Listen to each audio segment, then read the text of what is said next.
दीपक sir, आपने भी दोनों एक्सपर्ट्स को सुना। कुल मिलाकर देश की जनता को अभी मुश्किल वक्त का सामना करना पड़ेगा, यही तस्वीर उभर रही है। एम्बेसडर वोरा, बहुत बहुत धन्यवाद। जब आपके साथ आपके चैनल पर होता हूं बहुत कुछ सीखने को मिलता है। आपने सही कहा, मैंने दोनों एक्सपर्ट्स को सुना है। मैं रिग्रेशन एनालिसिस करता हूं, उसका मतलब है कि हालात देखकर हम प्रिडिक्ट करने की कोशिश करते हैं भविष्य में क्या होगा। अब मैं एक चीज़ बता देना चाहता हूं कि ये सही है कि हम बहुत सारा अपना तेल जो है उसको इंपोर्ट करते हैं। एक टाइम था 40% हमारा जो क्रूड ऑयल था वो आता था स्ट्रेट्स ऑफ हॉर्मुज से, अब शायद 20% रह गया गवर्नमेंट फिगर्स के मुताबिक। आप उसकी कह सकते हैं झूठ है सच है, उससे मेरा कोई लेना देना नहीं है। मैं सरकारी फिगर्स पे भरोसा करता हूँ। दूसरा, हमारे जो रिजर्व्स हैं कहा जाता है 6 और 7 हफ्ते के बीच के लिए काफ़ी हैं। फिर तीसरी चीज़ मैम जो मैं स्पष्ट करना चाहता हूँ कि ये पैनिक जो हो रहा है, फैलाया जा रहा है, इसकी कोई आवश्यकता नहीं है। अभी तो हमने स्पष्ट कर दिया है कि पेट्रोलियम प्राइसेस में कोई इजाफा, कोई इंक्रीज नहीं होगा। फाइनली एक चीज़ बहुत महत्वपूर्ण है, हम क्रूड ऑयल तो इंपोर्ट करते हैं, दुनिया का 3rd largest importer of crude oil है, लेकिन दुनिया का हम 2nd लार्जेस्ट एक्सपोर्टर हैं रिफाइंड ऑयल का। वो जाता है चाहे डीजल के फॉर्म में जाता हो, गैसोलीन के फॉर्म में जाता हो, एविएशन टर्बाइन फ्यूल के फॉर्म में जाता हो, वो जाता है अमेरिका, कनाडा को, यूरोप को जाता है, वो ऑस्ट्रेलिया को जाता है, सिंगापुर को जाता है। तो ये भी बिल्कुल सही है कि काफ़ी हद तक हम उससे भी पैसा कमाते हैं। तो ये कहना कि सब कुछ खराब हो जाएगा, ये हो जाएगा, वो हो जाएगा, दैट्स नॉट ट्रू। हमें मालूम है इसके साथ कैसे डील करना है। फाइनली मैम, जब भविष्य की तरफ आप देखते हैं, आपको ये भी मालूम है कि हमने ऐलान किया था पेरिस पीस क्लाइमेट टॉक्स में कि 2030 तक हमारी 50% जो इंस्टॉल्ड कैपेसिटी है ऊर्जा की वो रिन्यूएबल होगी। और आपको मालूम है कि पिछले साल 5 इयर्स अहेड ऑफ शेड्यूल हमने उसे हासिल कर दिया है। सो वी आर क्लियर कि क्या करना है, सरकार पूरी तरह से जानती है। एथेनॉल का प्रयोग हो रहा है, तो हमारा जो यूटिलाइजेशन ऑफ क्रूड ऑयल है वो कम होता जाए। आंकड़े आप जो मर्जी दे दीजिए, हवा से भी निकाल के मैं भी दे सकता हूँ। सच्चाई ये है कि वो असर नहीं पड़ेगा जो लोग कहते हैं पड़ने वाला है। हमारे पॉलिटिशियंस जो मर्जी कहें, reality as an economist I can tell you, बहुत हद तक आप किसी भी तरीके से किसी भी बात को इंटरप्रेट कर सकते हैं, लेकिन कुछ चीजें होती हैं सर जिनसे आप आंखें नहीं मूंद सकते हैं, और वो चीजें होती हैं जो बिल्कुल आंखों के सामने नजर आ रही होती हैं, जो हम एबीपी न्यूज पर दिखा रहे हैं। अगर आप भी स्क्रीन देख पा रहे होंगे, या अगर आपने आज दिन भर एबीपी न्यूज की कवरेज देखी होगी सर, तो आपने देखा होगा कैसे देश के कमोबेश हर शहर में इस वक्त लोग जो हैं वो एलपीजी घरेलू सिलेंडर के लिए परेशान होते हुए नजर आ रहे हैं। और रही कीमतों की बात, तो पेट्रोल को लेकर आपने अभी बताया कि आपको नहीं लगता उसकी कीमतों में इजाफा होगा, लेकिन एलपीजी सिलेंडर की कीमत में 60 रुपए सर घरेलू सिलेंडर की कीमत में इजाफा हुआ, 115 रुपए सर कमर्शियल सिलेंडर के दाम बढ़े। फिलहाल सरकार ने कमर्शियल सिलेंडर को लेकर राशनिंग कर दी है सर। सरकार कह रही है 100% सप्लाई हम कर रहे हैं घरेलू सिलेंडर को लेकर, पीएनजी को लेकर, एलपीजी को लेकर, सीएनजी को लेकर, लेकिन हकीकत पर वो दावा क्या है उसको लेकर रियलिटी चेक एबीपी न्यूज ने आज जब किया है तो वहां लोग परेशान हाल नजर आ रहे थे। गैस एजेंसीज के सामने लंबी लंबी कतारें थी और लोगों की तरफ से कहा जा रहा है कि पता नहीं क्यों हमें गैस सप्लाई नहीं मिल पा रही है जैसे हम चाह रहे हैं। अच्छा, एक और बदलाव सरकार की तरफ से किया गया है। पहले वो जो सिलेंडर की बुकिंग आप 21 दिन में कर देते थे, अब सरकार ने उसको बढ़ा दिया है। अब आप 21 दिन में बुकिंग नहीं कर सकते हैं, अब आप 25 दिन के बाद बुकिंग कर पाएंगे।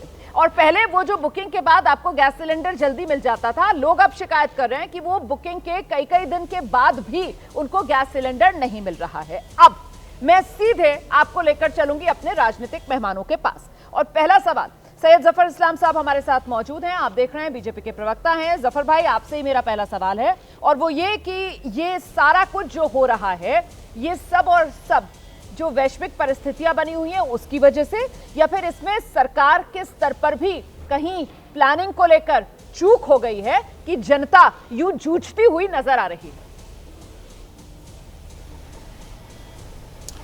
देखिए रुमाना जी, 2-3 बहुत अहम बात बताऊंगा आपको, जो आपको खुद अंदाज होगा कि सरकार प्रोएक्टिव है, सरकार का अप्रोच प्रोएक्टिव है। इतना ग्लोबी पिक्चर लोग को नहीं प्रेजेंट करना चाहिए।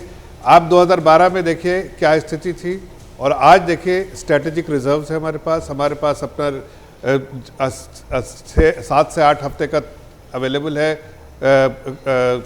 ऑयल अवेलेबल है और स्ट्रेटेजिक रिजर्व्स है। सर कुल मिला के 74 दिन का अभी कंफर्टेबल सप्लाई अवेलेबल है, तो कोई चिंता की बात नहीं। उसके बाद हम जो अलग अलग सोर्सेज से पहले एक अकेले साल 2025 में 27 देशों से पहले लेते थे, अब हमने इतना डाइवर्सिफिकेशन कर दिया है कि अब 40 देशों से हम सोर्स करते हैं। सोर्सिंग जो है हमारी 40 देशों से हो रही है।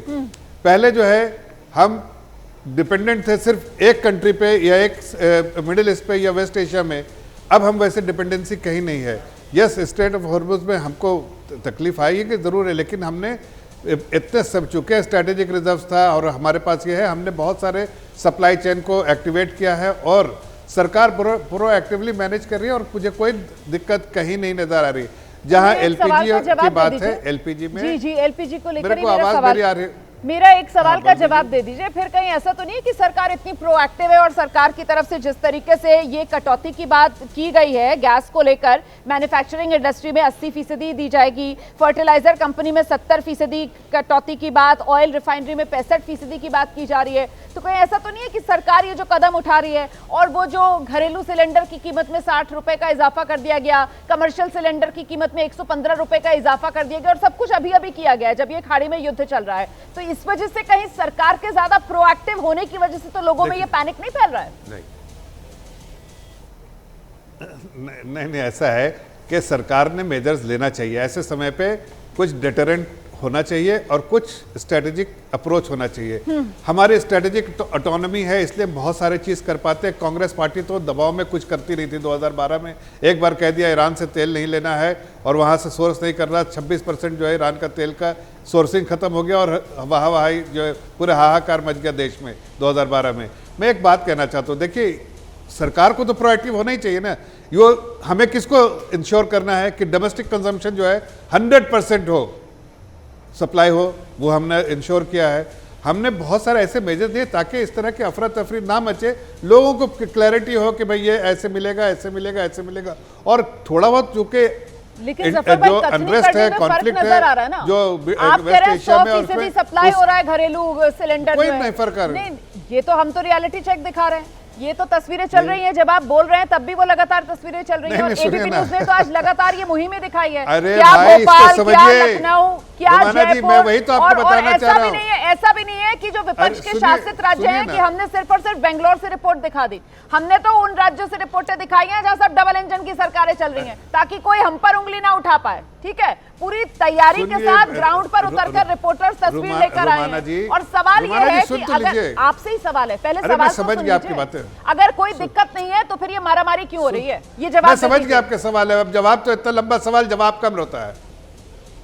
मैं सिर्फ कह रहा हूं इतना लंबा सवाल जवाब तो सुन लीजिए पहले। मैं कह रहा हूं कि देखिए जो पैनिक सिचुएशन पास्ट में देखा गया है मिसमैनेजमेंट की वजह से यूपीए के समय में, इसलिए लोगों की एक माइंडसेट होती है पैनिक सिचुएशन में आते हैं, वही उसी को एश्योर करने के लिए ये कमेटी भी बनाई गई है कि ना तो कमर्शियल में कोई दिक्कत हो, रेस्टोरेंट में कोई दिक्कत हो, ना कमर्शियल जहां पर सप्लाई हो बिजनेस में कोई दिक्कत होनी चाहिए। इसीलिए 3 executive directors of 3 oil companies के उनकी एक कमेटी बनाई गई टू डिसरप्शन ना हो, उसको ध्यान रखने के लिए, सप्लाई सही से हो, और अश्योर किया गया है कि डोमेस्टिक कंजम्पशन में कोई डिसरप्शन नहीं होगा।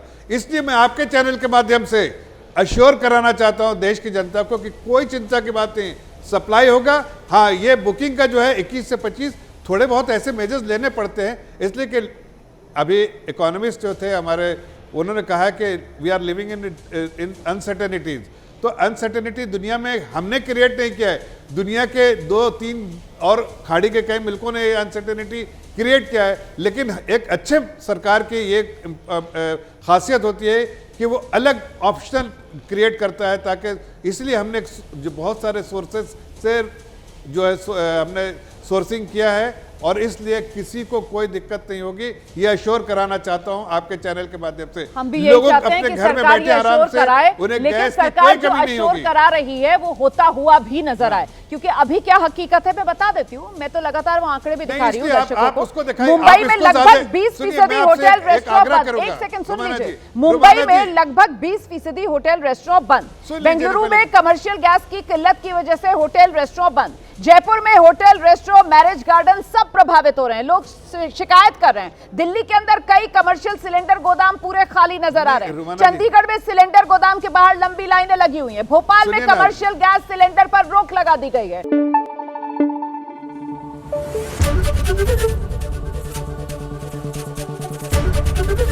एबीपी न्यूज आपको रखे आगे।